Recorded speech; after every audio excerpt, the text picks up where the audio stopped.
You know what time it is. It's 11 a.m. It's time for Top Trades. We're back. Gunner, last week I was in New York. We work. Everyone's running around all crazy. Apparently, economy's looking good.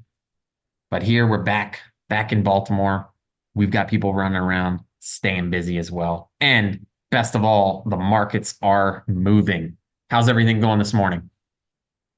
Going good. A little bit of red creeping into the screen, though. Again, seems like there aren't very many aggressive buyers out there this week, which is kind of what we expected. Um, we've been in this summer chop, this back and forth type of market right now. And this week, we knew coming into it, we talked about it early Monday morning in the chat. We knew this week was going to be pretty brutal because not only do we have a huge lineup of earnings hitting, big time household name earnings, we have AMD tonight, Meta on Wednesday, and then Thursday we have Amazon, Apple, Intel, Coinbase, Block, just a ton of stocks that are all, in pretty pivotal areas right now. I mean, this is the type of market where things can go either way. You can really get chopped up. And we also have the Fed on Wednesday. We can talk about that a little bit today. And then we have payrolls on Friday. So plenty of potential speed bumps for this market here headed into the new month. Uh-oh, what are you sharing? Oh no. There you got This the is earnings all ready to go. Gunner sent this to me yesterday. This is fun. If you are a trader or a market watcher or anyone and you don't get excited by a week like this is take a look at that screen, people. Look at that. These are all the companies that you know and love that all have tickers that could be going up or down because of earnings announcements this week. So I'll take this off the screen in a second, but this puts it in perspective. Not only do we have the Fed on Wednesday, not only do we have reports later in the week, but we have all of this stuff. So some of these companies, I mean, these are big companies, and you just, man, look at some of the stuff. You're seeing stuff. We already saw some McDonald's or whatever. You got Corning. Everyone likes them for AI nowadays. You got Starbucks. That's a retail play. Wingstop. We could talk about lunch plays again. Tons of big movers here. Our America's favorite footwear, Crocs. And then after the close on Friday, you got to be kidding me. Yeah. Options, a good options Friday, and you've got Amazon, Apple, Intel, all, and our friend Marathon, the Bitcoin miner, Oh no, all I reporting didn't even see after. that one at the bottom there. I didn't know Mara was reporting. That's another big one. So Yeah, there's so much to be learned in how things are going in earnings announcements like this. And again, it is a little bit, there's a lot of action going on, and whether or not we want to play that action one way or the other in a responsible way, right? Who knows? But regardless, from a standing on the side of the market and watching, this is a big week, and it's going to be really fun to check some stuff out. So, real quick, Gunnar, let me run down sort of what the agenda looks like for today's call so that everyone that's tuning in knows. So we've got what Gunnar calls the summer blues. Can we handle this sort of up and down choppy market? We've got kind of knowing what kind of market you're in, and that's something that came from our friend Enrique. Enrique had a comment. He's just it's again, you got to know. Are we up? Are we down? Are we this? Are there buyers? Are we sellers? Are we summer? Are we in the middle of the year? All these different things that they're important. We've got the possibility for semiconductors sliding. We've got mega caps. We got small caps looking good. We got Bitcoin, and we've got some momentum trades. So that's a quick rundown of all the things that we've got going on today. Gunnar, I will let you take it away, and you take us whichever way you want because we're here for top trades, and we've got a lot going on this week. yeah, well, like you said, I mean, we talk a lot about how, you can get into these summer doldrums, these summer blues in the market where things chop along. It looks like you're going to have a good day followed by a bad day, and you really don't get a lot of direction, either higher Mhm. or lower in the market. And I think it's possible that we're in one of those periods right now. We have to keep in mind where we are, and that's a great comment that Enrique made in the chat today when he said you have to know what kind of market you're in. And I'm paraphrasing what he was talking about, but that's something we discuss a lot too, because as directional traders, as momentum traders, we have to know when breakouts are more likely to work and when they're more likely not to work. And we're in one of those environments right now. where we're going to be more in a capital preservation mode instead of a very aggressive mode. This isn't the type of market where I'd be willing to let a big winner run just to see how far it can go. It's also not the type of market I would let a big loser sit on the books just to see how it might turn out. This is a take what you can get type of environment for stocks because, like we said, there's been a lot of back and forth. Last week, we talked about how we'd have these opposite days where mega caps and semiconductors are just ripping higher while everything else is down on, like, say, Wednesday. And then on Thursday, the exact opposite happens where you have semiconductors and mega caps just getting tanked while the growth trades and the rotation trades are picking back up. I still think there's some life in these rotation trades. I don't think we're getting dragged down into the abyss just yet. But I do think that, like we said earlier, this is the type of week where we could be throwing some curveballs, and we might have one of those days where if the market doesn't like something adheres tomorrow from the Fed, we could see a pretty broad sell-off. I'm talking the market lower right now. Since we started talking, Matt, the Nasdaq's now down more than 1%, and we're getting a big red candle on the 5-minute charts.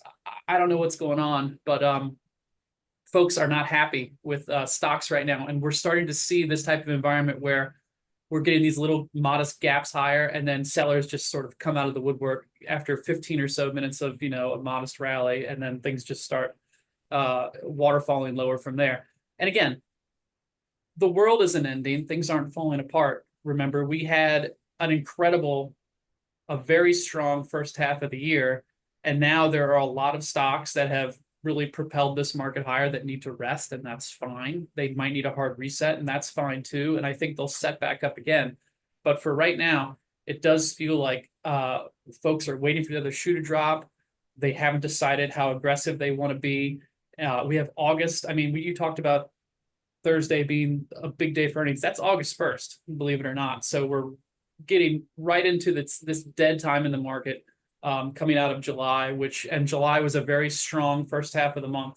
So we'll see how things go. But now is not the time to be making those big all-in bets directionally on this market. I think we could be in for a little bit of, at the very least, a little bit of sideways pain. Yeah. All right. Let me share my screen one more time before you take over. You're like before Adult Swim happens. This is Child Swim currently. But this is another thing that's going on, that's happening this week, right? So this is the CME sort of Fed watch tool. And you can see this is all these tabs here are the different Fed meetings, the FOMC meetings. So this is tomorrow's meeting. And it says, what is the chance of, where rates are going to be. Right now, rates are at 525 to 550. So the chance that they're going to stay the same, the 95% chance for tomorrow, almost 96% chance.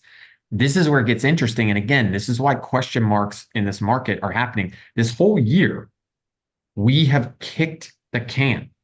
It just kept kicking. It was like, oh, there's going to be a rate cut. There's going to be a rate cut, or there's going to be a rate cut. Kept kicking it down the road. And then it's like, oh, well, there'll be six. What was it, last December or something? November, December? They're like, we might have 6 rate cuts in 2024. Now, you got to May or so, and you're like, no rate cuts. There might be no rate cuts. So this probability changes minute to minute. Like it could change while we're here on this call, this little percentage or whatever.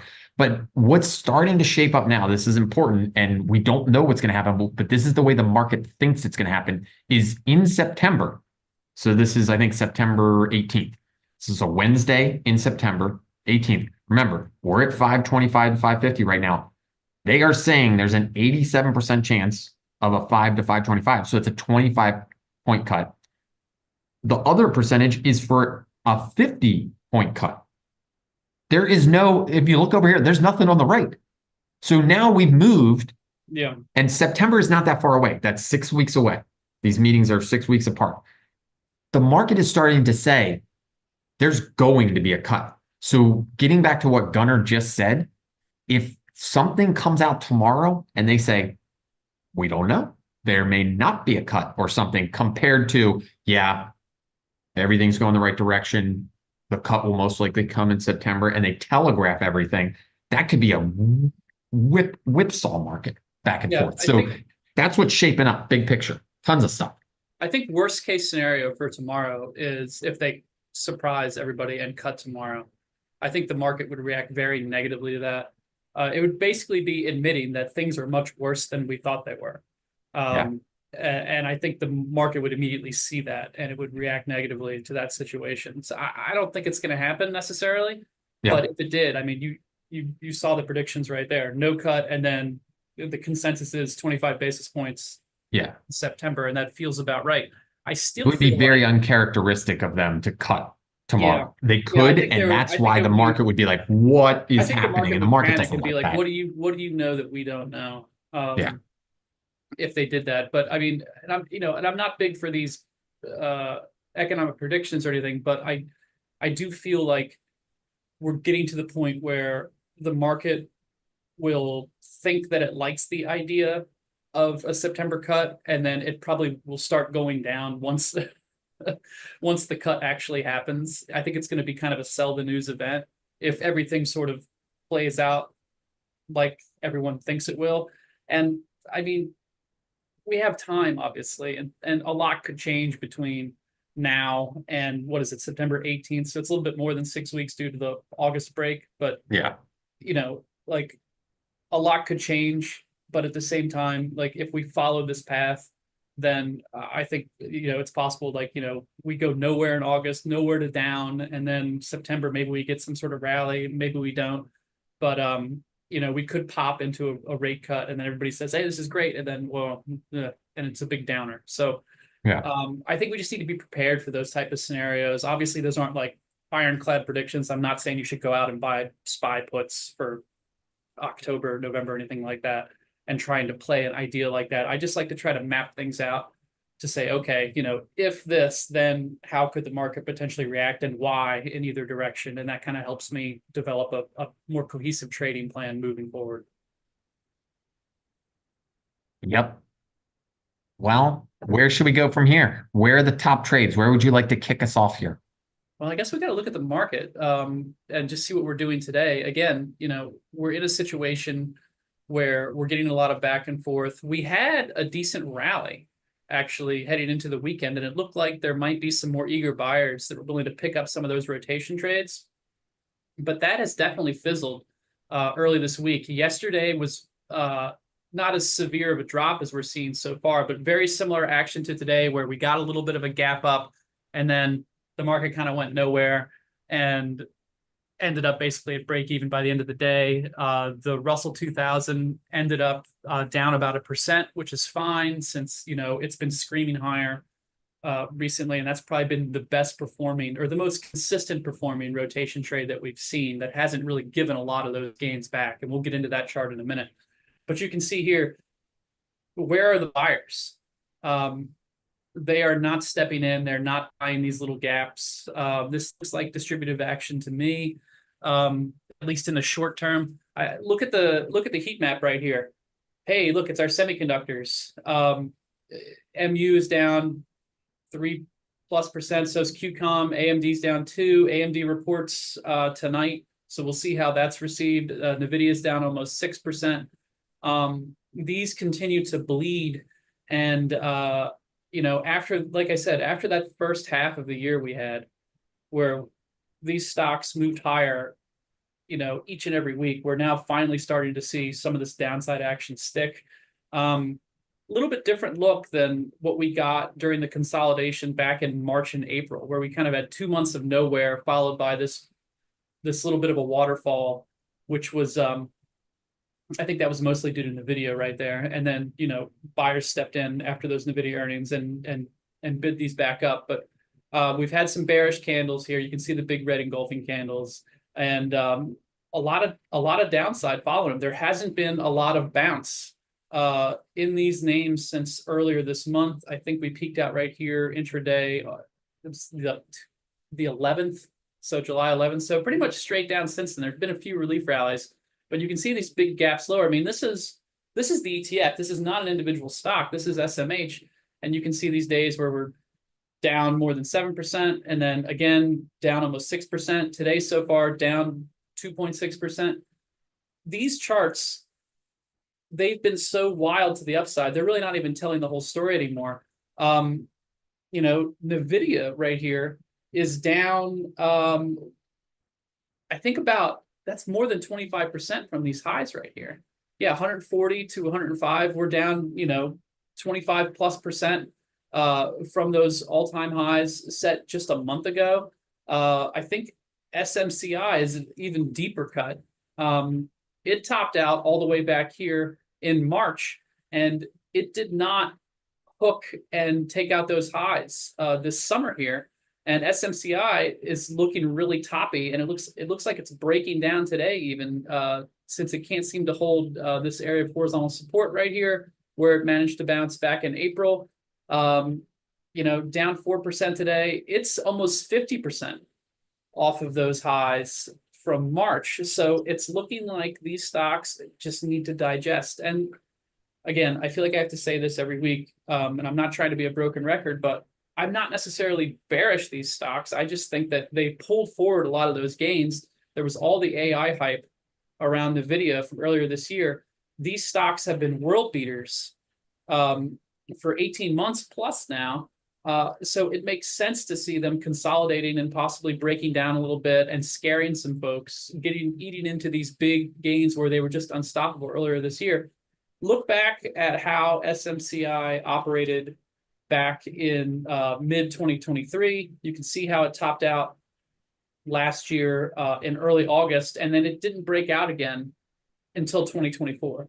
So it took almost half a year to digest this big move from earnings back in May, where it went from $100 to $340. It takes time. It takes time, and people have to realize that. And this is the part that really kills investors, because they get bulled up here and they say, I'm going to buy this thing when it hits a certain part. They don't want to chase it, and then they end up capitulating and saying, all right, I'll buy it. Fine, it's not going to ever go down again. I'll buy it at 330 or 340. And then they buy into this big move right here, right as it's peaking, and then they get worn out. They get bored because the stock drops, and then it doesn't take out those highs again for months and months and months because it has to absorb that move. So you can see the psychology behind what's happening in some of these charts right here. And I think that's the same thing here, where folks saw this breakout, which was an incredible breakout. I mean, it was up 35% on the day right here when it exploded above 350.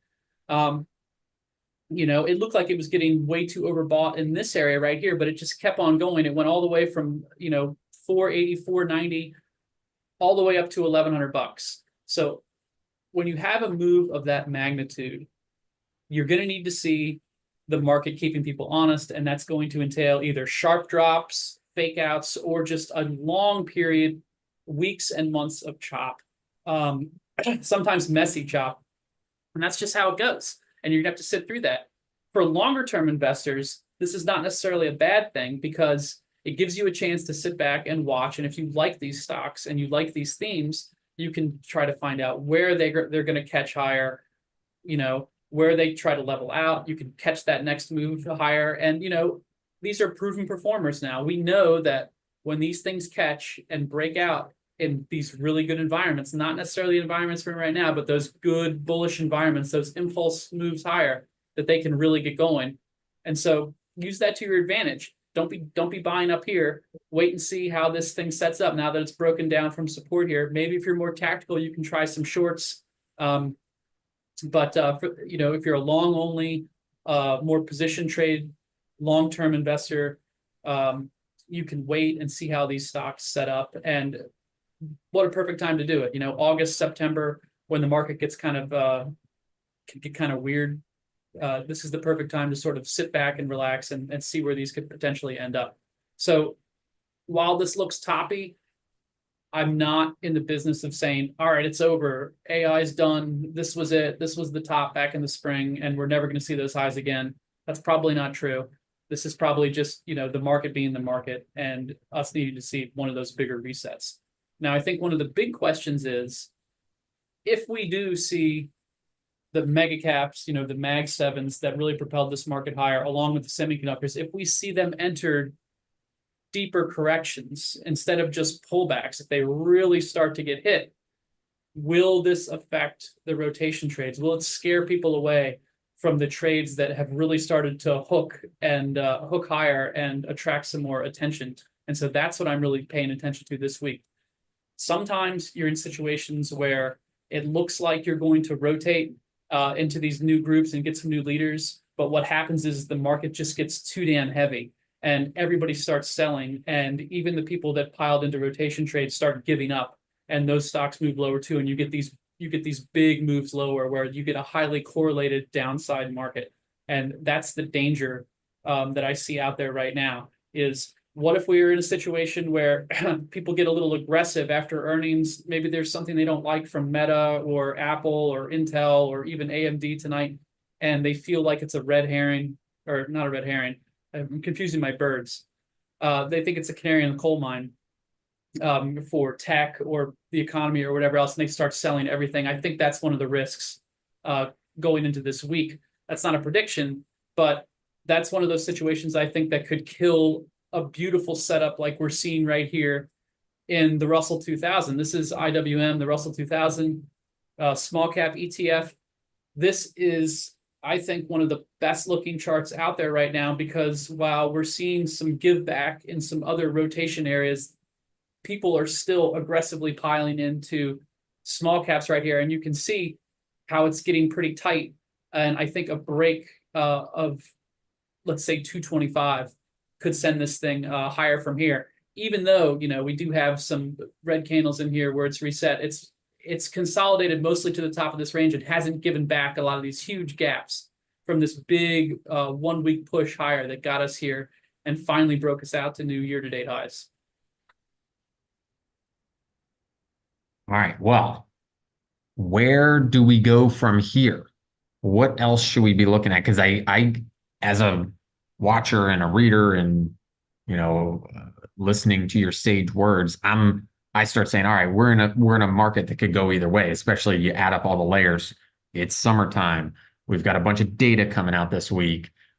A lot of charts are kind of in this limbo state where they'd have to reset up or kind of waiting to see a breakout. Are there any charts that you like that are like this one is getting close to a buy, or what other sectors or what other topics you want to hit? Well, yeah, I mean, don't be confused by what I'm saying right here with everything potentially getting sucked down the drain. I still think this is a strong buy if we get a nice close above 225. I mean, anything could happen, but this is a great looking chart. And again, it all goes back to the fact that the small caps didn't play nice in 2023. They refused to extend their breakout from the melt up rally in late 2023 into 2024. They took a back seat to everything that was happening in AI and the semiconductors, and now they're finally starting to break out. I don't think it's coincidence that they're breaking out as we're seeing weakness in some of the mega caps. I think there is a rotation happening. I just wanted to illustrate the fact that we could get into a hairy market situation where everything gets sold. And I don't mean a crash. I just mean you just are in a situation where even the stuff that looks good starts to, experience some selling just because everybody wants to sort of get out of the way. If that doesn't happen, then I think this chart is golden. And I think there's some other stuff that looks good too. I know we have Coinbase earnings coming up, but a lot of the crypto stuff has been setting up pretty nicely this week. And it looked like we might get a Bitcoin breakout yesterday morning, but it did run into some sellers. I'm kind of wondering if 70,000 isn't the brick wall for Bitcoin right now, because I mean, yesterday morning, this candle wasn't fully formed and we were pushing up in the high 69s and it did tag 70 quickly before reversing. And I know this is a pretty big drop. We're talking from 70K all the way down to 66, in a matter of 24 hours, a little more than 24 hours right here. But at the same time, I'm still impressed with the fact that Bitcoin has managed to get right back into the middle of this big choppy trading range after looking like it wanted to go all the way down to 50K. I mean, we joke that like we're always talking about Bitcoin and saying like, well, it's either going to go to 175,000 or 20,000, when it posts these big moves. It was definitely looking bad. as recently as like 3 weeks ago. Like it was potentially breaking down right here over the long 4th of July weekend. And then it miraculously catches a bid and starts really pushing higher. I mean, we had a day where it was up almost 4 grand right here on the 15th, and it really hasn't revisited those prices since then. It is fading a bit from these highs. If it can take out 70 um, decisively, and I don't mean just sort of like, tag it and then, fall back into this range right here. If it can take out 70, then I think it's time to start talking about, okay, it's going to break those all-time highs from mid-March right there and really get trucking again. I don't know if we necessarily need some sort of catalyst for that to happen. But the fact that A, there really isn't a catalyst right now, and B, big tech, semiconductors, and the AI trade look so dead in the water right now, just as Bitcoin is starting to turn a corner and move higher and attract all this buying. That sort of sets off alarms to me, because I'm always on the lookout for like when these type of correlations are changing, and something feels like it's changing with regards to Bitcoin and how it trades with tech. And this is something we've talked about for several years now, going back to the bear market of 2022, how Bitcoin was a tech trade then. All the crypto people like to talk about it as if it's its own thing, but the reality is it was holding hands with the tech growth stocks for almost the entire year. Whenever there was a Bitcoin rally, it was rallying with tech growth, and then when things were falling apart, Bitcoin's falling apart too. It was very much emotionally the same type of trade. Right now, it's not. I mean, you see Bitcoin right here in the middle of its range, not breaking down, and then you see something like SMCI and it looks totally different. You see something like NVIDIA and it looks totally different. So I'm paying close attention to that to see where that takes us. Does this mean that Bitcoin, it has the potential to, attract that hot money and really push higher right here? Is that hot money still around? That's always kind of the debate we're never going to have an answer to, where we discuss things, in regards to like, if we have folks that want to put on speculative trades, are they going to be more willing to jump into Bitcoin, or are they going to be more willing to jump into stocks? Right now, they are trashing the tech growth stocks. They're trashing the Mag 7s, and they definitely don't want semiconductors, but they're hanging around Bitcoin.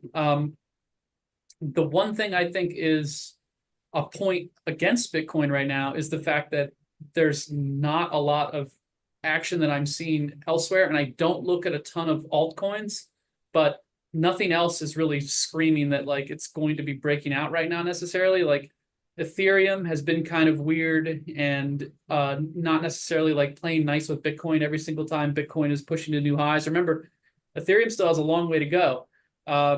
Its all-time highs are still sitting all the way back here in the fall of 2021, which feels like a lifetime ago.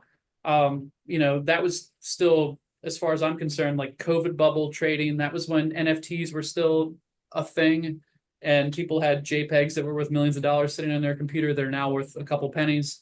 I think we're in a very different environment right now. Bitcoin has survived and pushed to new highs, whereas you have Ethereum.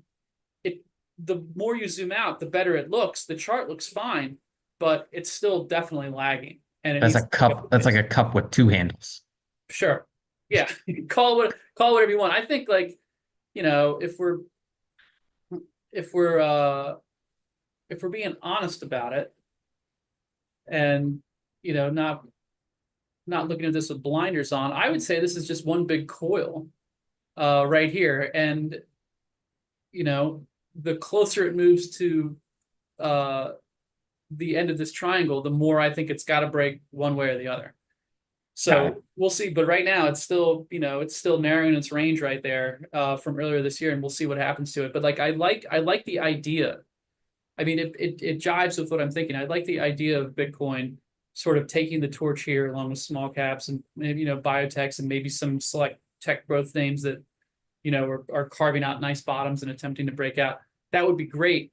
I just wonder if like it can sustain that type of move if we do just enter into some gloomier market conditions over the next several weeks.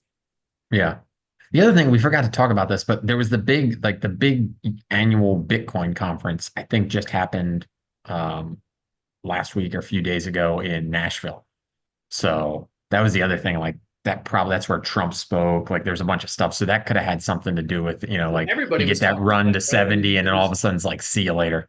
That's yeah, I enough. mean, I don't know. I mean, like, it's, again, I think it's really tough to put, to say like, oh, Bitcoin is doing this because of this event, or because the German government is doing this or that. Like, I try not to put too much stake into assigning these events to price movements. I think maybe Bitcoin's kind of beyond that too. Um, I think it's But it gotten does have to do bigger. with hot money, like you were saying, and we'll never know the answer. But where that hot money, that marginal dollar from people that want to either bet or invest or trade in something, that does have something to do with it. It's just you don't actually know where that's ever going to be, and we're always guessing as to where it'll go next. But maybe it is Bitcoin, crypto small caps. Yeah, That seems like where it's headed. everyone's always trying to find like the next best way to measure sentiment, you know, because it's very difficult to say definitively why people are doing what they're doing. Um, but the truth is, like, price is the best sentiment gauge because that's the one truth that we can look at. That's what's happening. So, all things aside, we can rack our brains all day trying to figure out, is it because of this or is it because of that? Or we can just simply look at a chart and then get the clarity that we need uh, from price, and just keeping it simple. And obviously that's how I try to think about things as a trader. Yep. And But you're good at it. All right, let's see. Do you want to go through we got some tickers in the comments. Do you want to go through a couple of those? Any other charts that are top of mind for you out of the crypto Bitcoin conversation? well, like I said, Coinbase has earnings this week, and it's setting up in a nice range right here. It looked like it wanted to try to break out um, uh, last week, and it's faded since then. But I mean, this is setting up really nicely. It's setting up a lot better than like say the crypto miners, which have been like all over the place. Like this, it feels like every time like CleanSpark, posts like a few good days in a row, it's back down to the bottom of its range. Mara's been messy, and Mara, when did you say Mara earnings were Friday night or Friday Thursday night. afternoon? Thursday night, yeah. Yeah, So this that will be gives you interesting. that fun Friday morning. I mean, yeah, look, I mean, if we didn't know what was taking place here, this looks like a pretty decent breakout above 23 right here. It got above those pivot highs from May and from July right there, but look, we're right back where we started again. So a lot of these moves just aren't sticking, and maybe there's some anxiety over earnings. Again, this is like pure speculation of what people are thinking about these stocks, or maybe it was just so much built up anticipation of uh of Bitcoin potentially breaking 70 that it just was like, ugh.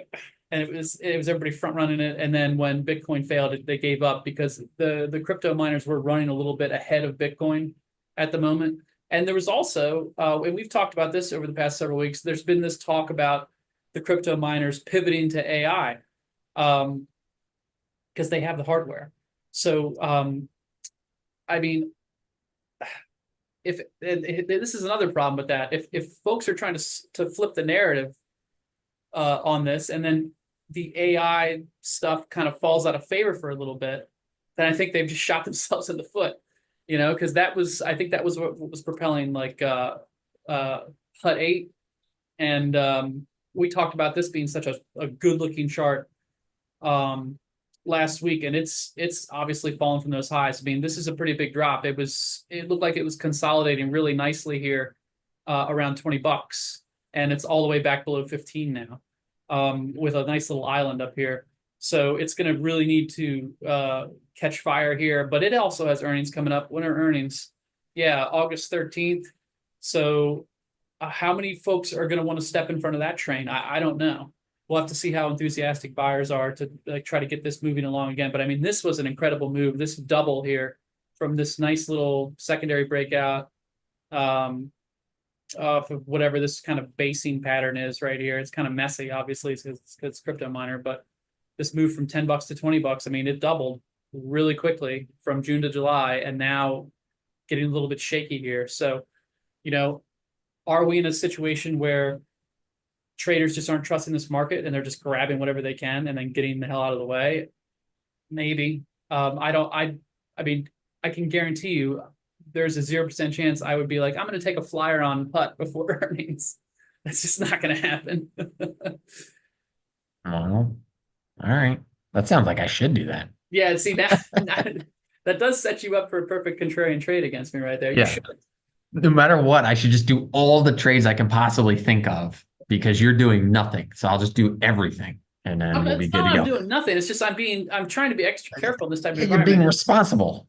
Well, I mean, There's like the I'm not gonna put on an earnings trade on a crypto miner in August. It just doesn't feel like the right move, the right move it's to the make right opposite now. of what Enrique. It's like you and Enrique are like, hey, think about all these different pieces of the layers of the cake. And Yeah. it's like this is the opposite of all of them. You're like, let's It's like, go all never mind. in. Let's just bet on a small cap crypto miner, heading into Turned earnings. AI miner. Yeah, it's totally fine.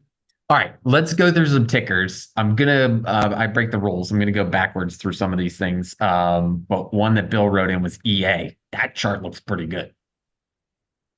That looks really good. Now, I have a question about EA, and maybe somebody can chime in here. This is a really, really good looking chart here. I thought they were getting bought a while ago. Um, Not by Microsoft, but I thought they maybe were getting Well, bought that was out. like the Activision Blizzard was Microsoft, right? But Is that it? then, Yeah. but I think that like, Maybe I'm mixing things up, but this looks, I mean, this looks incredible. Again, this is one of those stocks, and I feel like there's a lot of these. If you start sifting through, like, there's a lot of forgotten tech names in the market that just didn't catch and move higher, that just got buried by AI. And I think this is probably one of them. And it's obviously a good stock.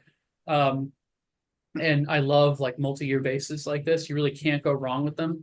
Um, and it's extending, and it's green on a day like today, where I'm gonna peek again and see. Yep, we're still red. Well, actually, yeah, starting. there's a lot of red in tech. Um, but yeah, like a chart like this really speaks to me because it's been working on this for a while.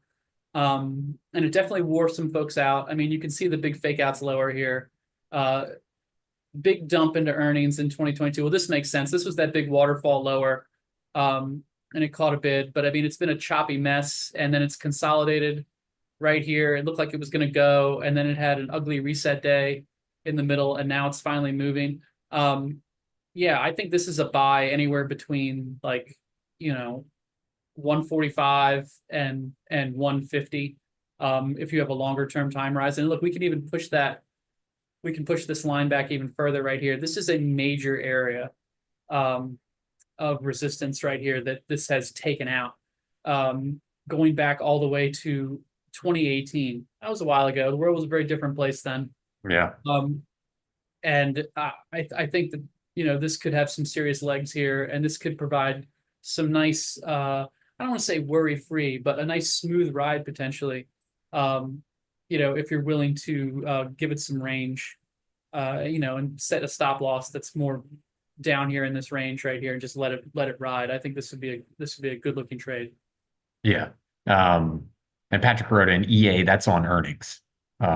So at least this, today's move or whatever. So, but again, that's now you have earnings behind you, and this is Yeah. setting up a more responsible trade.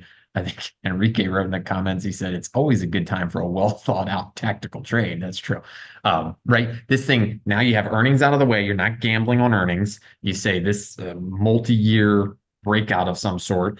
And then you start looking at a longer term, either, a buy into just buying shares or, a well thought out options play. That's a good looking chart. Yeah, I think this is, I mean, as far as like trading, I think like a longer term time frame on something like this, like buying shares, this would be the time to do it right here. This is the type of move that you can look back like 8-12 months from now and be like, man, that was an excellent buy. Wait, I lied. See, this is why it's good to be on a live call. It's good to have comments open. EA reports tonight. What? I thought it already reported. No, I just said that because someone said it was earnings, but Oh I no. I think Okay. it might be. I don't know. Can you click on that little E? I don't know. Yeah. Okay. So it does say Tuesday the 30th, and then it's got a little moon by it. So Oh, the that, moon, dude. that would be afternoon, evening. So yeah. All right. Well, hold on a second. Pull back, everyone. You're gamblers. If you bought it, you're gamblers. Oh man. All right. After the close, Great looking that's when chart we've though. got It's a great EA. looking chart. And if it does gap up and run, it'll probably like come back within range. I mean, I still Yeah. think this is a really nice looking breakout, and hopefully earnings won't like ruin the party here, but it does look really good. Yeah. And you got to admit, again, I'm connecting a lot of dots, and I'm going to segue here into another chart that we can look at. But like some of these things, I think it looked kind of like Ethereum. It kind of looks like EA. They are these really big trough. Again, it's that cup and handle like type look, and that was the same thing that we saw in gold. And it was a huge one. Like you had to pan out to many, many years, and you see this gigantic formation. So we got a couple questions just on like, maybe looking at GDX, maybe looking at gold. So I don't Yeah, know if we want to that's on my segue into list. that. That's on my list to talk about too. Yeah. All right, let's Uh, do that. yeah, I mean, and I wrote about this a little bit this morning. Um, I I'm impressed that gold has held up as well as it has, given all that has taken place uh, in the land of metals, because copper has been obliterated. Silver uh, got rejected pretty badly. It got a little too hot here, and then I mean we can see this downturn. It wasn't able to hold 31, and then it went all the way down to 27, and it's down here in this range. It's kind of a mess right now. Gold has held pretty tight um, up here. Yeah, it probably flew a little too close to the sun here. I think that's fair to say. People got a little bit too bulled up on it when it was breaking above um, like 2450 for the first time. Uh, and the move got sold. Yeah, I mean, that's not the end of the world right there. So I'm impressed with how well it's holding up, even though it's back in this consolidation range right here. I think if we take a longer term view, like a more trendy view of this thing, it's entirely possible that this is maybe just like it's slowly putting in just a higher low right here, and then it wants to hook around and maybe retest these levels eventually. It doesn't need to do that right away, obviously, but the miners have been looking fine too. This right here, I mean, I was talking about this today. Like, I feel like the fact that the miners caught fire so well here earlier this month. Obviously, they've retraced right here. This is where I'm looking, somewhere in between, and it doesn't have to be exact, like somewhere in between where we are right now in the mid 36s all the way down to 35 bucks. If it can put in a bounce here, and if we can buy at some point on a nice green candle in this area, I think this could be a nice higher low When right when here. did you make that bounce zone? Was that just for today to prep for today's call, or was that something you had been looking at before? It's been something I've been looking at, and this was a chart I mocked up for Morning Reckoning when I was talking Awesome. about like trades I think that won't be affected by any of the political nonsense that's happening right now. I think that GDX is one of those plays that it got a nice head start right here. Yes, it's retracing. If we can get a nice bounce off of this area right here, then I think it can go higher. But yeah, I mean I like the fact that the miners have held up really well, despite the fact that, like I said, we've seen a lot of recent downside action in some of the also ran metals that were shaping up really nicely. And again, it might just be the type of market we're in right now where there's just not a lot of follow through. Buyers stepping in at the moment. Maybe things just need to rest and shake out. I don't know, but like as far as this chart, I'm just waiting for a confirmation. I don't want to buy it today on like a red day. I want to see that green candle. People always talk about wanting to like, oh, I want to buy the dip and this and that. Yeah, well, just wait and make sure that dip isn't going to keep dipping is is the main thing you should be doing. Don't be like, oh, I can get it at a better price if I just wait for a red candle. No. Let it bounce a little bit. You're not going to miss the train, you know. Let it show that it's actually wanting to bounce, and then you have a decent area where you get a nice start for your trade, and then see where it goes from there. Yep. Any other? All right, so we covered gold. Anything else on your hit list for today? Well, I wanted to go back and review like some of the stuff that, like I said, that was setting up that we've just recently talked about that all of a sudden isn't looking too good. And one of the reasons I was waiting for to see some confirmation on these breakouts, because again, it's about knowing what type of environment you're in. Remember Reddit? We were talking about Reddit last week and how nice it looked. Well, Yeah. look at it now. You know, we drew our little fun line there and said like this is a pretty sharp looking trend. It looks like it might want to like show us a nice bounce here and extend higher. It did not. Uh, Broke down right here last Wednesday, and then you see the follow through to the downside right here. This is a hot IPO that everybody was watching, and you can see just how quickly these things can change. We had these post IPO highs right here when it first came onto the market back in March, around $67. It looked like we were going to clearly take out those. Looked like it'd be nice and clean, a nice move right there. It would bounce, and then it would be see ya, and this thing would be back at $80. Well, it's below 60 now. And Someone smart, someone smart once told me that you can't trust anything on a diagonal line. I mean, yeah, That that's was you. yeah, I'm I know. hoping that's smart. But again, it's true because like you can draw a diagonal line through anything. Oh, But sure, a you lot can of draw times you want a draw a little bit line of anywhere. time and you want those Yeah, horizontal lines. And again, that's a big general comment, but yeah, it's I've seen it be true very, very often. yeah. I mean, this was just a general idea of like where buyers are are tending to step in here. We're just sort of identifying the trend here. None of these lines are magic. They're not set in stone. There was nothing that said this had to bounce here at this level. Generally speaking, if you're drawing these trend lines and you're looking at things, it's a nice roadmap, but again, there's nothing magical about them. Um, I think that a lot of people were probably looking at something similar, and I think that happens a lot. Like you pull up moving averages on any type of stock, whether it's the 200 day, the 50 day. Um, you know, I think there's a lot of eyeballs usually on those levels, and that can kind of cause a little bit of tug of war, where folks are anticipating like, oh, they look at things backwards and they say, oh, well, we're at a 200-day moving average now. It has to bounce here or whatever, and they don't wait to actually see some sort of confirmation, or they don't understand that like stocks can undercut these lines all the time and then bounce. The stock doesn't care about your stupid lines. It'll do what it wants to do. But I thought this was an obvious area that we should be looking at for, if it could extend higher here. And it tried to, but you can see how, it was never able to close up here above $70, on Monday or what is that? Yeah, Monday or Tuesday. And then Wednesday, when That this was right when we drew the line, dude. You yeah, drew the line last Tuesday. last Tuesday right here. And it was like, that looks pretty darn good. And then, well, guess what? It doesn't. And, Wednesday was a rough day for like anything growth related. There was a lot of stuff that took a hit on Wednesday and reset. And I think again, it was traders getting skittish that maybe things aren't as good as we think they are. Maybe I need to step aside. Maybe these rotation moves aren't gonna stick. And so I think we're seeing some follow through from that. But if this is the type of market that we're in right now, Yeah. I think it pays to be a little bit more conservative.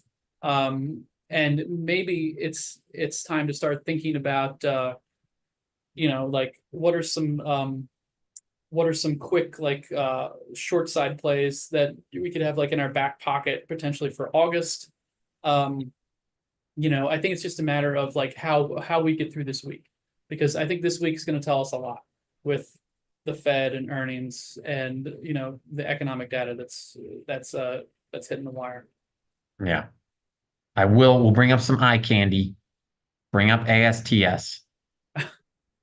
Last week we talked about Reddit. We drew that line and then it died. Should I draw And another line then, and then we'll come back next week and it'll be down 20%? Is but that too much? ASTS we talked about it and then it went up like 20% the next like 2 days. Like it was Yeah. like 20 and something, something. But now it's getting the red candle's coming for it. Look, see? I think the stock was insulted that I said it makes me think of SpaceX, or not SpaceX, of Virgin Galactic space, the space Yeah, fact. it was angry and it It went was up. angry. That's one again. I have shares in this one. This is just an interesting story, and the stock has been pretty reactive. So where it goes to from here, who knows? Well, since Matt has shares, let's talk about some good puts that we can buy. No, I Uh, don't like that. I don't like that situation. no, I mean obviously this stock has caught fire, and that's a monstrous move. Uh, it's down 8% plus today. Obviously, after tagging $20, it probably is going to need some time. I mean, that's Yeah, just why wouldn't it, right? yeah. Um, Someone wrote in wheat, WEAT. You want to check out wheat? Maybe the future is here. That's something And I it's don't look wheat. at often. Um, Oh, the future's bad. bread is bread cheaper now? Bread is free. I don't think it is. I think bread's still pretty expensive. Yeah, Um, what's happening here? This needs to follow through to the bread market because looks like wheat is heading down into the volume bars. that's wow, that's something. This is something I don't really mess around with the softs. Maybe the contrarian play here is that this is where buyers have stepped in before in the past, and it really can't go that much lower. I don't know. Um, but I mean, yeah, it does. This was quite the rally in April into May, and it has definitely reversed. All right. Um, Well, I normally look at the charts before I say the ticker. Wheat, I just kind of assumed would look respectable. It does not. It looks pretty ugly. So I guess stay away from that one. I Wait for a mean, setup. look at the. I do remember the early days of 2022, during all the big inflation scares, and Yeah. just going straight up here.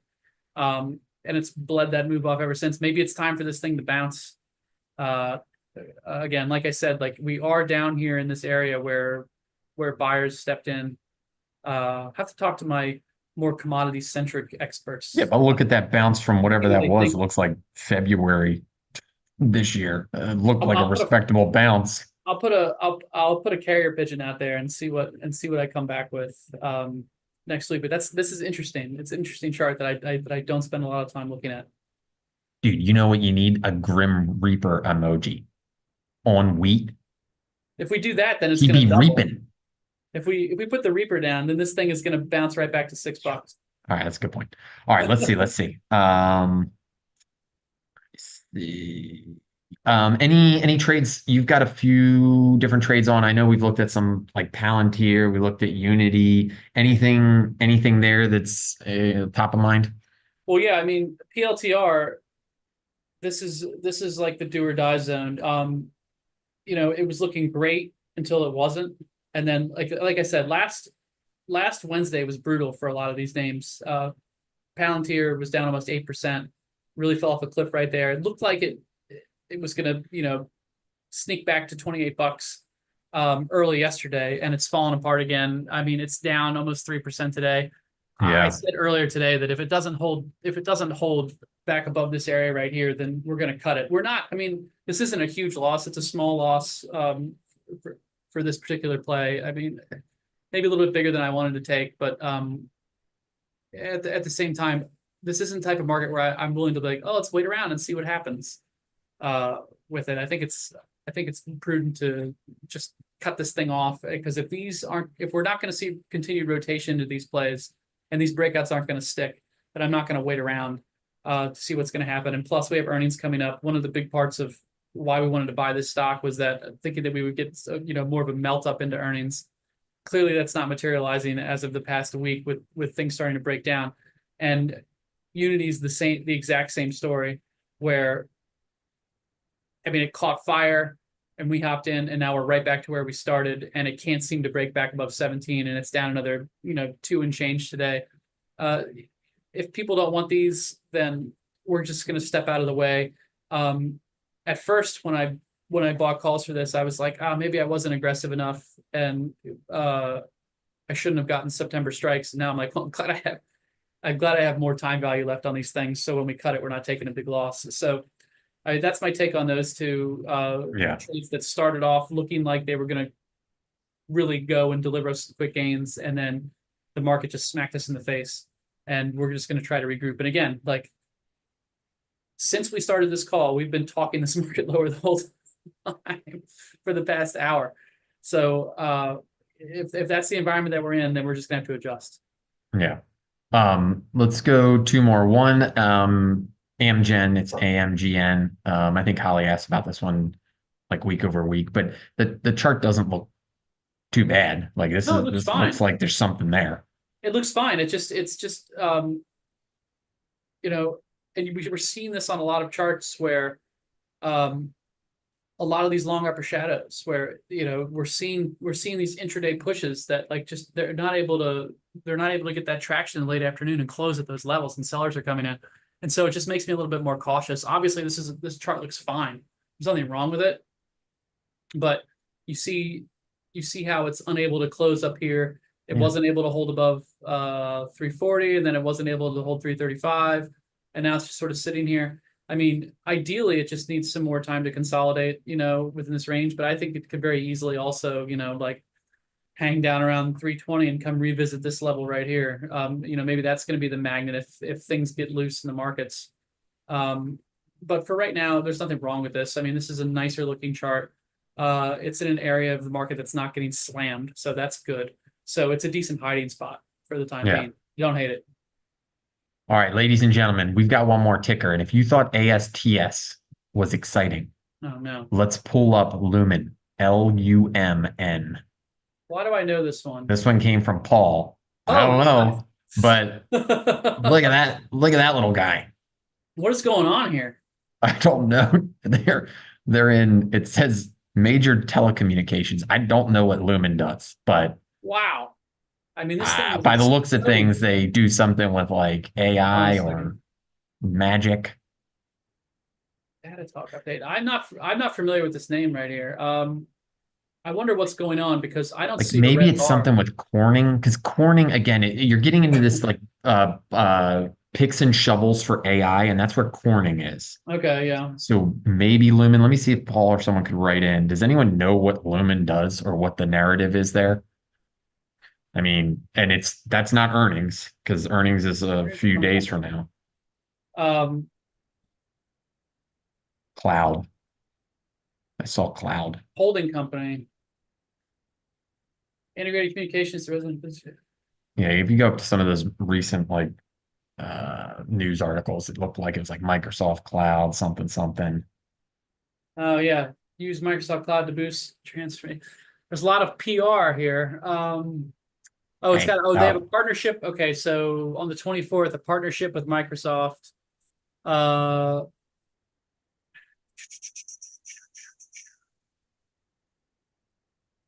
yeah, AI cloud with Microsoft. News on 724. a lot of huge insider buying. Um, That's yeah, a I pretty mean, wild one because that's like a $2.5 billion stock. I don't know if what today did to it, but like that's a pretty, it's not a tiny, tiny stock. And pretty that's small. a pretty crazy move. Well, That's yeah, pretty it's little, small. but like again, anything over a billion is at least respectable. It's not like some crazy little million Right. dollar Yeah. stock. Yeah. Yeah. I mean, I'm not familiar with it. This chart is ridiculous, though. I mean, Yeah, if you're not, it hasn't had a down day since the 10th.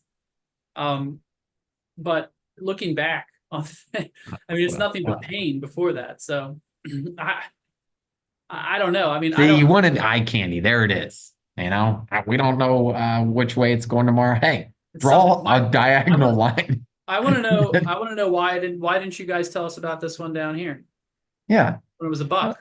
Where are we on that one? Yeah, I don't know. No, I mean it looks great. I think it's ridiculously overbought right now. I mean that could be a good thing in the long term, but like I mean you can see how it was over $3 and it's lost at least $1 uh intraday. Like if we pull up like a 2-minute chart of this thing, you Whole know, different story. yeah, it's giving back. It got a little too hot in the kitchen there, and it's giving some of that back. So maybe this is a message that's telling us like leave this thing alone for a bit and see what it does. But I mean, you can't argue with that move that it made. Yeah. That's impressive. Yeah. And Patrick wrote in, he said they're connecting AI data centers. That's the same thing that Corning is doing. So Okay. again, I think this is a little niche narrative Yeah, that picking we shovels know like is going to the, have to happen. yeah. Yeah, I think it's like fiber optics or some sort of cables that like super communication between data centers. And these picks and shovels are able to do it. Now, whether Lumen is that company or not, I think Corning definitely is. But something absolutely to keep on your radar. If you're wondering what's popping, it's Lumen. All right, Gunnar, I'll give you the last words. Let's wrap it up. We're here at high noon.